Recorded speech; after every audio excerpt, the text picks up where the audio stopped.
ጄኔራሉ በአገሪቱ የሚካሄደውን ጦርነት ተከትሎ ሁሉንም ወገኖች ያካተተ ከብሔራዊ ምክክር ጋር በተያያዘ ይፋ ያልተደረገ ውይይት ማድረጋቸው ሲሰማ በተቃዋሚ ፖለቲከኞች ላይ የተመሰረቱ የሞት ቅጣት ሊያስከትሉ የሚችሉና ጦርነትን ማነሳሳትና ሕገ መንግስቱን ማፍረስ የሚሉ ክሶች ሊቋረጡ የሚያስችል ሐሳብ መነሳቱ ጦርነት የተጀመረው በጦር መሳሪያ ቢሆንም የሚያበቃው በጦር መሳሪያ ብቻ አይሆንም። የውይይት ሂደቱ አንዱን ወገን የማጥፊያ መሳሪያ እስከሆነ ድረስ እውነተኛ ሰላም ሊመጣ አይችልም።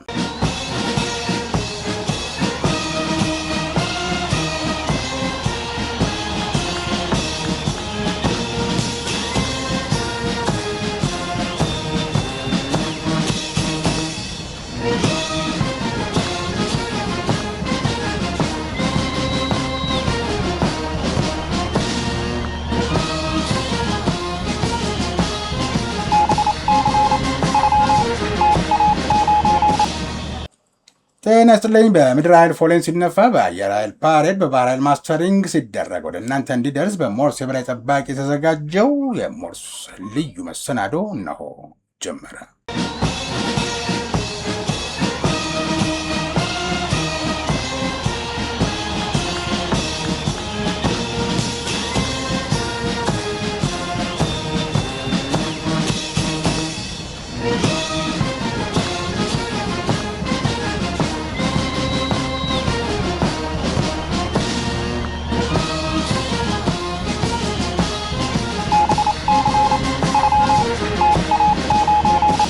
ህወሓትና ከሻዕቢያ ጋር ጥምረት መፍጠሩ የሚነገርለት የአልቡርሃን አገዛዝ ለብሔራዊ ምክክር ይፋ ያልተደረገ ውይይት መደረጉ ተሰምቷል።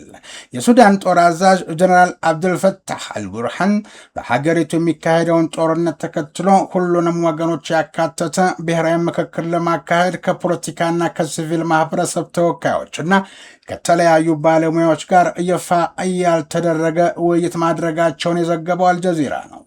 በውይይቱ የተሳተፉ ወገኖች ለብሔራዊ ምክክር የሚያመች ሁኔታ ለመፍጠር በተወሰኑ ተግባራዊ እርምጃዎች መስማማታቸው ተገልጿል።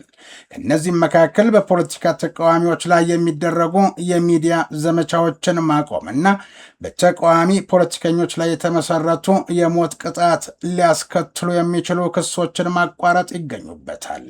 በተለይም በቀድሞ ጠቅላይ ሚኒስትር አብደላ ሐምዶክ የሚመራው የሱዳን ፖለቲካ ጥምረት አባላትን ጨምሮ በበርካታ የፖለቲካ ተዋናዮች ላይ ክሶች መቅረባቸው ተጠቅሷል። ክሶቹም ከጦርነት ጋር በተያያዙ ወንጀሎች፣ ጦርነትን ማነሳሳትና ሕገ መንግስቱን ማፍረስ የሚሉ ክሶችን ያካትት ነበር። ለብሔራዊ ምክክር ከተለያዩ ወገኖች የተውጣጡ በሰፊው ተቀባይነት ያላቸው ገለልተኛ ሰዎችን ያካተተ የዝግጅት ኮሚቴ እንዲቋቋም በውይይቱ ተስማምተዋል። ኮሚቴው የምክክሩን ተሳታፊዎች አጀንዳ፣ ቦታና ጊዜ እንዲሁም የቀጣናውና ዓለም አቀፍ ታዛቢዎችን የመጋበዝ ሂደት እንደሚወሰንም የአልጀዚራ ዘገባ ያመለክታል። ታዲያንን G24 ኒውስ በልዩ የጂኦፖለቲካ ትንታኔው ይህንን ጉዳይ ሲመለከተው የጦር አዛዡ ያልተጠበቀ እርምጃ ከሱዳን ባሻገር ለቀይ ባህር፣ ለኢትዮጵያና ለናይል ጂኦፖለቲክስ ምን ይሰራል ሲል ይጠይቅና ትንታኔውን ይጀምራል። ጀነራል አብዱልፈታህ አልቡርሃን የወሰዷቸው ያልተጠበቁ እርምጃዎች ከአገሪቱ የውስጥ ፖለቲካ ማዕቀፍ ወጥተው የቀይ ባህርን፣ የናይልንና የመላው ቀንድ አፍሪካን የጂኦፖለቲካ መልክ እየፈተኑት ይገኛሉ። አልቡርሃን ከሲቪል ማህበራትና ከተቃዋሚ ተወካዮች ጋር ምስጢራዊ ውይይት ማድረግ መጀመራቸው በሞት የሚያስቀጡ ከባድ ክሶችን ለማንሳት መስማማታቸውና የአገራዊ ምክክር አዘጋጅ ኮሚቴ ማዋቀራቸው በሰላም አድማስ ላይ እየታየ አዲስ ምዕራፍ ነው። ይሁን እንጂ ይህ እርምጃ በቀላሉ ሰላም መጣ ተብሎ የሚታለፍ ሳይሆን ውስብስብ ቀጣናዊና ዓለም አቀፍ ትግል ማሳያ ነው። ጂ24 ኒውስ በልዩ ጂኦፖለቲካ ትንታኔውን ሲቀጥል የአልቡርሃን ከጦርነት ወደ ፖለቲካዊ ውይይት መዞር ሁለት መሰረታዊ ዓላማዎች አሉት ባይ ነው። አንደኛ የውስጥ የፖለቲካ ህጋዊነትንና ተቀባይነትን ለማጠናከር ሲሆን፣ ሁለተኛው ሱዳን በውጭ ኃይሎች የውድድር መጫወቻ ከመሆን እንዲታደግ የውስጥ መሰረትን የማስፋት ስትራቴጂ ነው። የሱዳን ጦር ከሁለትዮሽ የስልጣን ትግል አልፎ የቀይ ባህር የደህንነት ጉዳይ መሆኑ የአካባቢውን አገራት ጨምሮ ዓለም አቀፍ ተዋናዮችን ሁሉ ቀልብ እየሳበው በዚሁ ምክንያት ነው።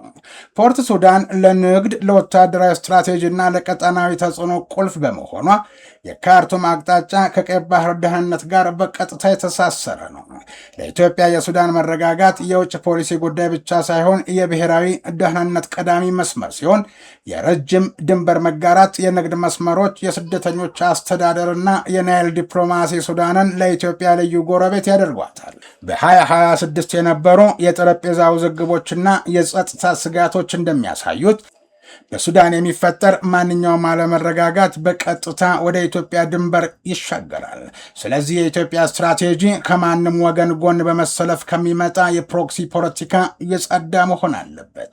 የኢትዮጵያ ብሔራዊ ጥቅም የሚረጋገጠው የሱዳን ሉዓላዊነት ሲከበር፣ ድንበሯ ከታጣቂዎች ስጋት ሲጠበቅና የሁለት ሀገራት የንግድና የውሃ ግንኙነት ከጦርነት ፖለቲካ ነፃ ሆኖ በጋራ ጥቅም ላይ ሲመሰረት ነው ያለው ጂ24 ኒውስ። ይህ በእንዲህ እንዳለ የሱዳን ችግር በሲቪል ተቃዋሚዎችና በሱዳን ኃይሎች ብቻ የሚፈታ አለመሆኑን ጠቅሷል። የሰላም ሂደቱ ዘላቂ እንዲሆን የአርኤስኤፍ የጦር አቅምና ተጽዕኖ በሂደት ውስጥ መታሰብ አለበት።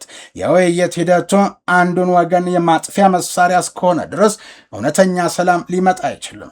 የሞት ቅጣት ክሶች መነሳት በራሱ የፍትህ ስርዓቱ እንደ ፖለቲካ መሳሪያ እንዳይጠቀም መልካም ጅምር ቢሆንም ዋጋው የሚለካው በተጨባጭ ተግባራት ነው። ኢጋድና የአፍሪካ ህብረት የሱዳንን ጉዳይ በባለቤትነት በመምራት የውጭ ጣልቃ ገብነትን መቀነስ ይኖርባቸዋል።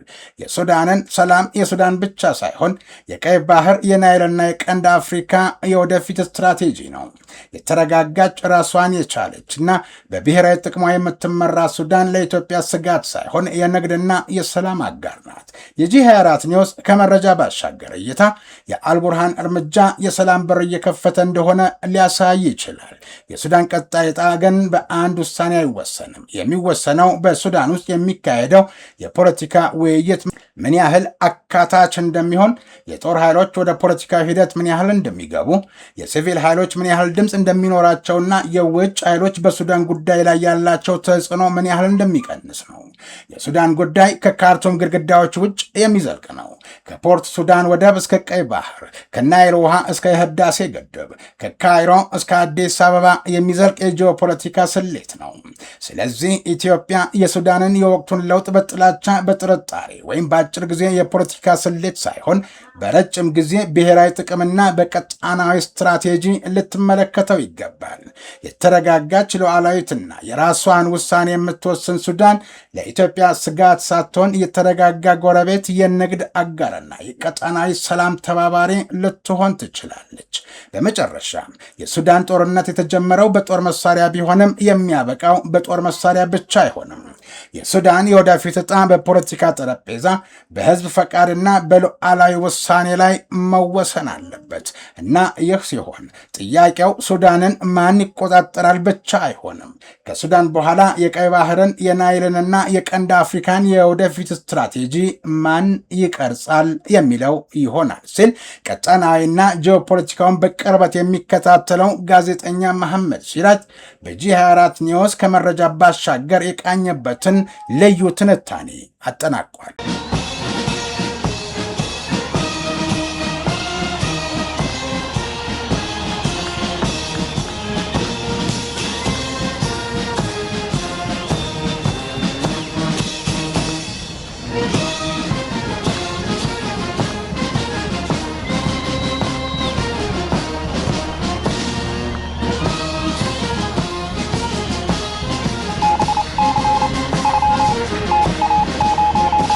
ቀጠናዊ ጉዳዮችን የቃኘንበት ልዩ መሰናዶ በዚሁ አበቃ።